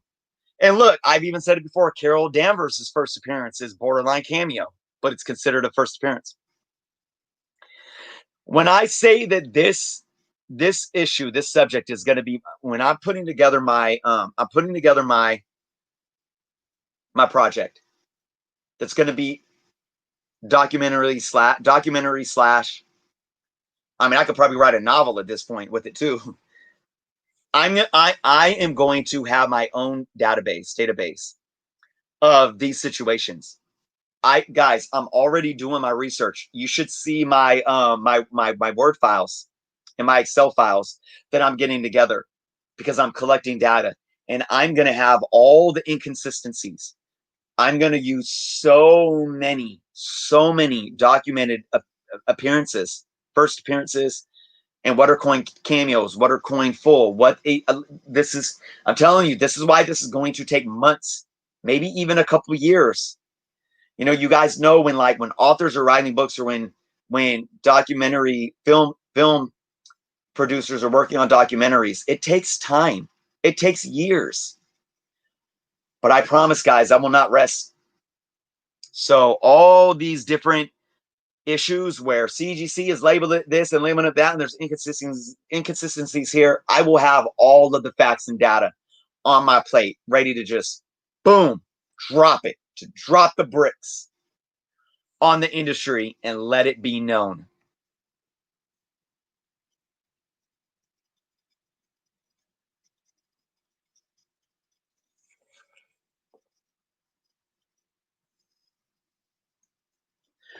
Woo! All right, guys, getting caught up. Earl says, great debate. It's been argued for years. The terminology doesn't need change. It's consistency that's required. And exactly, that's we don't need to change terminology. The terminology needs to be consistent. Absolutely. If we try to make too many changes, it will be debated over again as the market changes. Absolutely. Like, we don't want to start back at a square one. We don't want to go backwards. I believe that's what some of the elements that Key Collector is doing, and even Comic Book Realm is doing, is going backwards. I don't want to go backwards. I want to move forward. Jesse A, Comic Book Hustlers, right? Directly from Marvel website. They are selling Hulk 180. And it does state it's Wolverine's first appearance. Here's the link. I don't see the link, guys. Shoot. Are you guys leaving the link? Because I don't see it. I mean, you know what? StreamYard might be blocking you guys from being able to send a link. So, guys, if you could please email me the link. I'm going to leave my email, or send it to me on Instagram. I would appreciate that. But here's my email. I just left my email. And I think I'm almost caught up on the comments.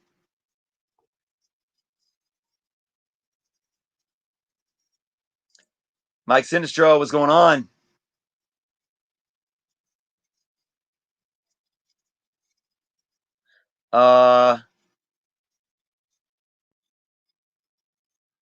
Let's see.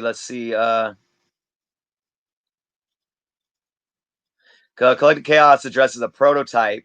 It's exactly that. It's not a first appearance. It's simply a story idea that was later developed into a character. And I definitely can see that. I remember when Amazing Spider-Man #1 was a modern comic. Yeah.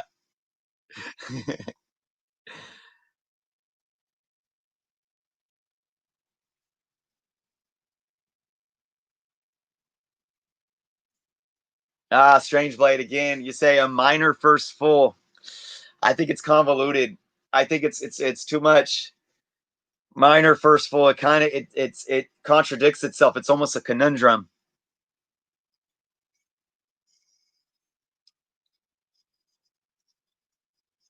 Comic Book Hustler, I'm gonna disagree. It is comparing. Obviously, it's not the same thing. It's not exactly the same thing, but it's a comparison that you could pull out feasibility to. Comparing food labels to a spec.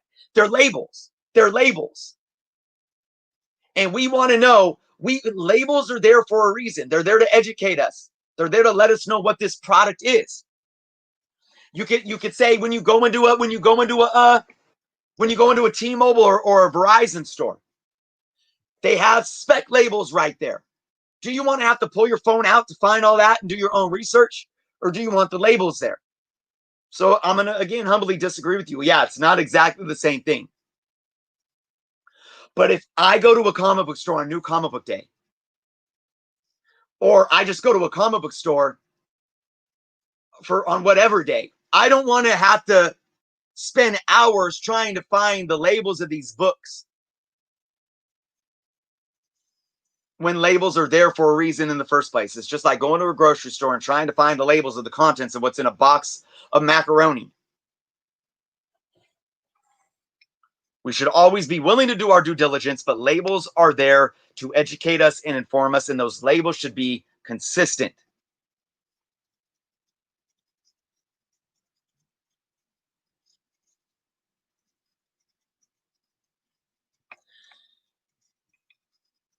Yeah.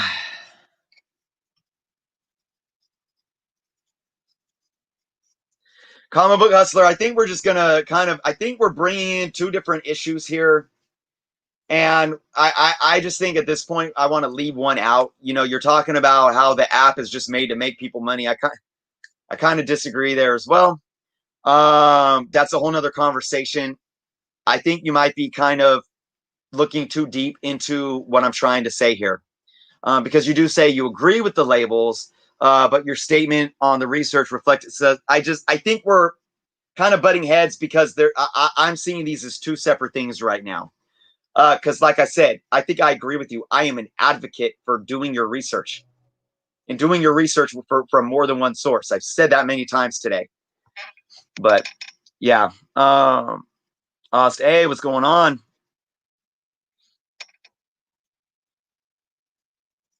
Jason says, shouldn't Marvel DC decide before the comic comes out what it's going to be? Wouldn't that solve the problem? Yes. Yes and no at the same time. Yes, to the extent to where, well, let me say, let's do the no first. No, because if we have industry standards, Marvel and DC don't need to do anything. They don't need to declare anything. They can release a book that has a new character showing up on the last page or showing up briefly in the middle of the book on a couple panels. And they don't have to label it anything, and we would know that, hey, that's a cameo. So no, they don't need to do that, because if we had industry standard, we would know already. But I say yes because they have, they can't label it. Here's the problem with where if they did label it and they labeled it a full. What if Marvel released a book, right, and stated that what if the artist and the author of the book came out and said, representing Marvel, said, yes, we this is so and so's first full appearance, and the individual only shows up on 2 panels in the middle of the book and then disappears. So does that mean just because Marvel said it was a first full appearance, does that make it a first full appearance? You see what I'm saying? Yes and no, because they could get it wrong too. And not wrong. Let me rephrase that. Not that they get it wrong or right. They can misguide us as well. They could go against precedent as well. Ultimately, I would say yes, because it means so much coming from the publisher. They're the ones making the books. But we want them to be consistent with an industry standard as well. So I hope that makes sense. I'm getting really parched, guys, so I'm going to have to end it here. I think we're going to go for 8 more minutes, and then I'm going to really have to call it a day, because you guys might be able to hear I'm getting parched. You guys are feeding me a lot of stuff to go off of. And I do appreciate that.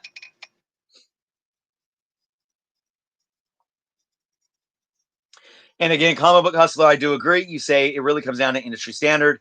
That's kept the same across all graders, not just graders, but databases and publishers and everyone.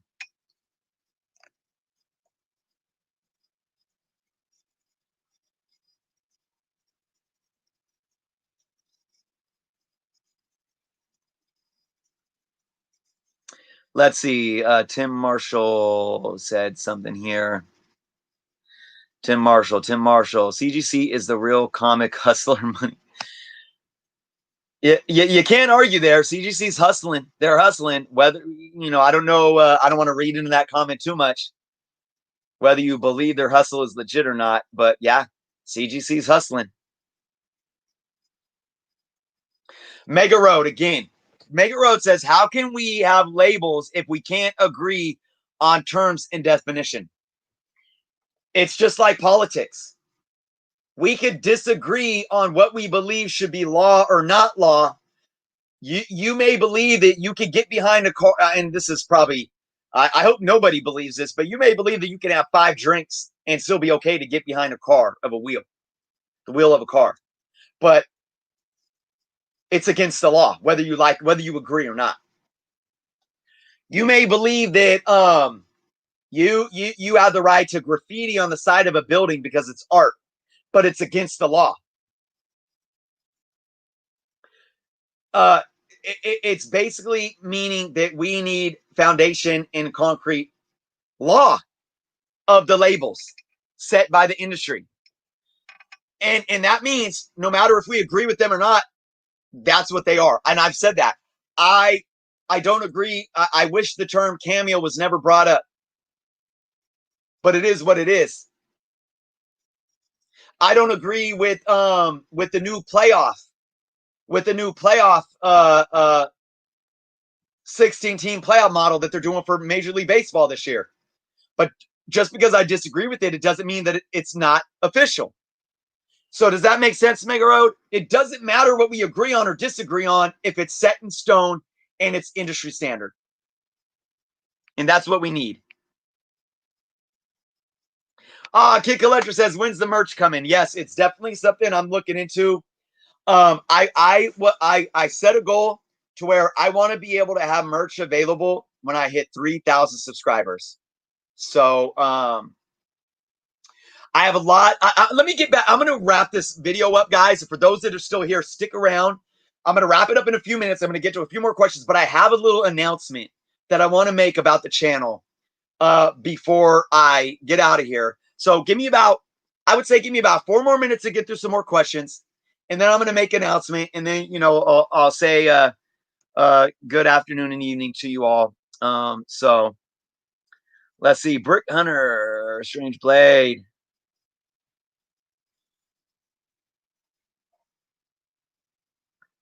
What better words are for minor than Strange Blade says? X-Men Annual 14 isn't traditional Cameo, so it needs to be something different unless Cameo envelopes 3 different meanings. Strange Blade. I do believe the Cameo can envelope 3 different meanings. I do. I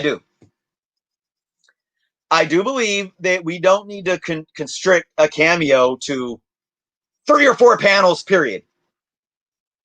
I like what Collected Chaos has said in the past.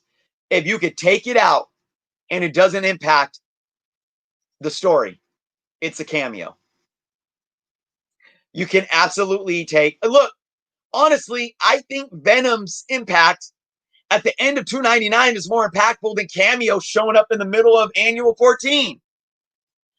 So, by my opinion, Gambit's appearance in Annual 14 is more of a cameo than Venom showing up at the end of 299, because that's more meaningful to me. So, I personally, I do believe that Cameo can have a broader definition to it. I do. And then it simplifies things.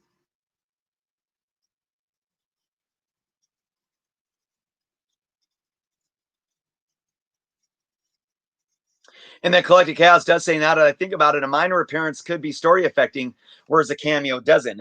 Look, we are onto something here just by having this debate, guys. And all of it is feasible. All of this is valid. All of it. So, these conversations are productive in themselves. How much of any effect? Let's see. Cameo doesn't mean what cameo means by actual definition. Minor is just easier to comprehend. Let me say this, Strange Blade. I would have rather used brief or minor than cameo altogether.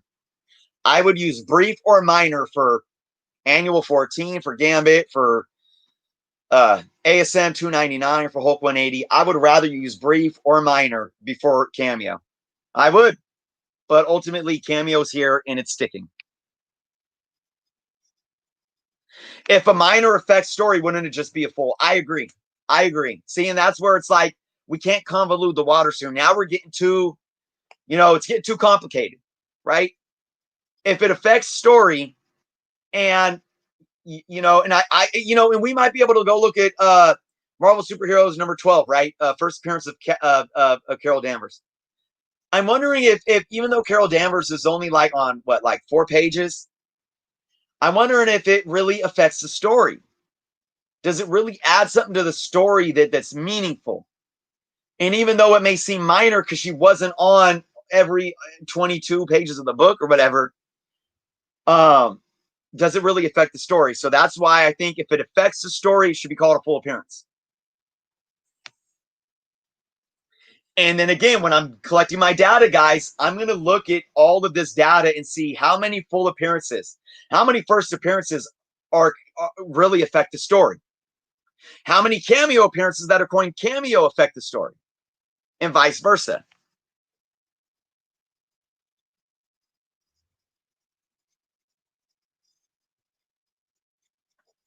Yeah, Strange Blade says, so if a character appears on about 8 pages here and there, and it still affects the story, isn't that just a full then? Strange play. Yeah, I would say so, in my humble opinion. Let's see, a couple more minutes, guys. Let's see. Let's get. Let me see. Da, da, da, da, da.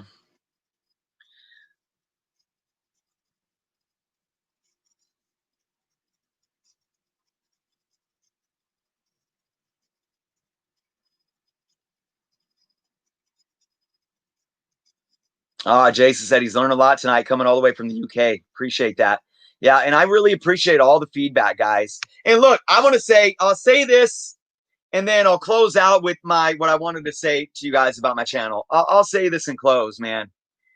I really appreciate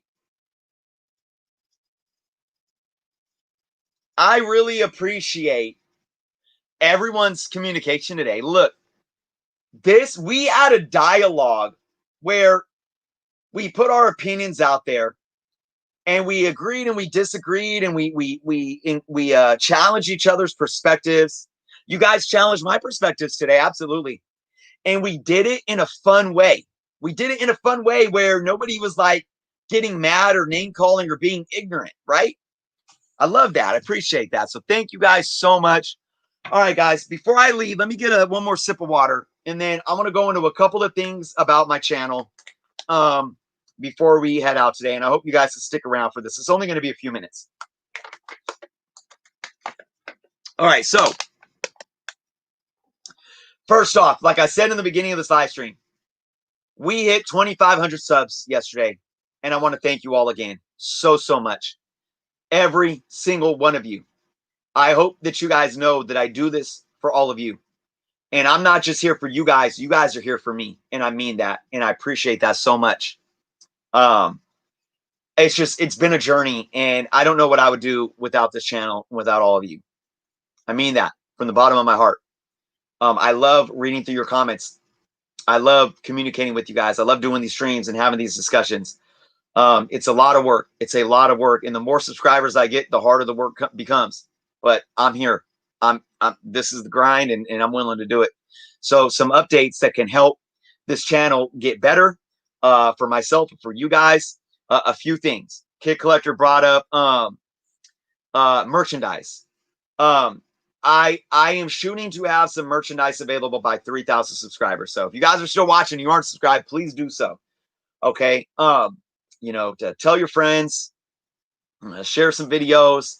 I appreciate all the help that I can receive from all you guys, no doubt. Another thing that I'm looking to possibly do in the near future, and I'm looking at 3,000 subscribers as probably the mark where I'll roll all this out. I'm looking to do a Patreon, okay? And for those, I'm sure some of you might be familiar with Patreon.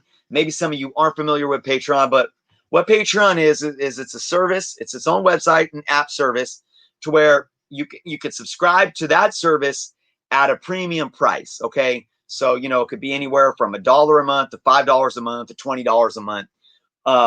And basically, and I'm not going to go over the numbers. I'm thinking of having at least starting off with a very low tier of just a few dollars a month, where it would do two things. For one, it would allow me to have subscribers that on a monthly basis, I could bring in some revenue that I would put specifically back to this channel.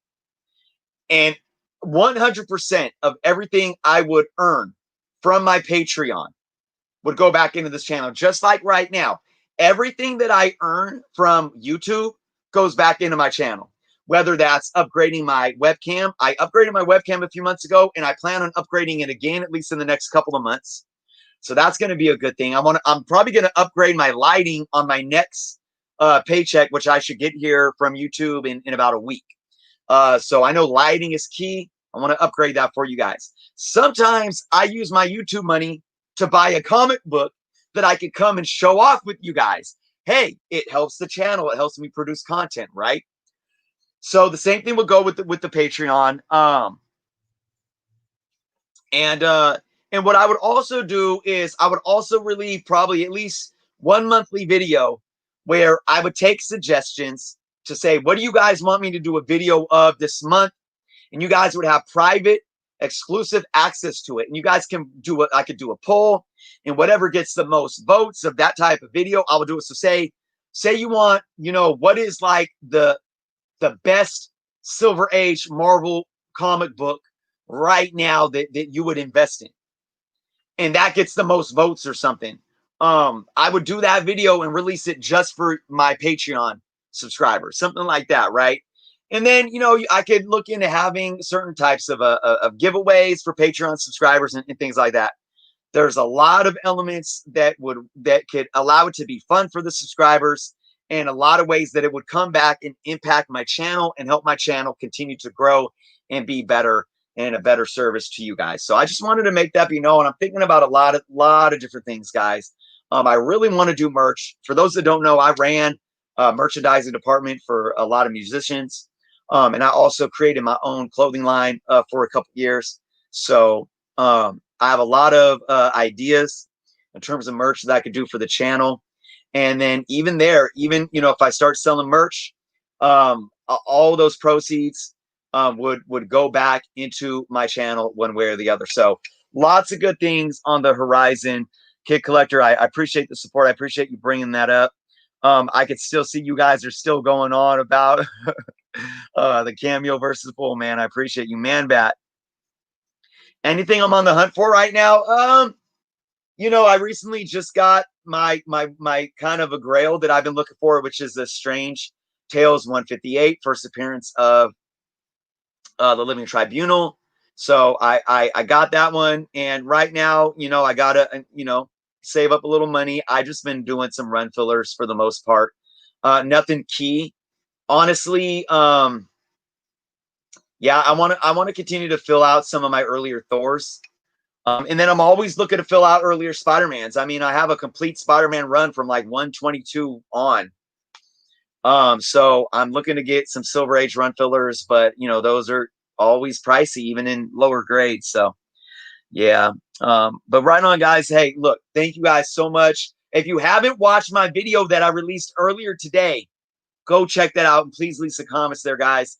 Again, thank you guys so much. Last but not least, guys, if you haven't subscribed to the Comic Book Canon YouTube page, go check us out. Comic Book Canon, that's Canon with 2 N's, and give us a sub over there. We have a live show every Friday night. We're going to have another awesome show tomorrow. We're looking to have a special guest on, so go check us out over there, guys. Again, I appreciate you all. I'm about to go get something to eat, get some late lunch in. Woo! Go take a breath.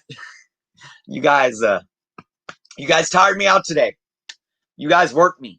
If you're just hopping on, I recommend go back, watch some of the video from the start. It really gets heated about a half hour in. We had a lot of great things to talk about.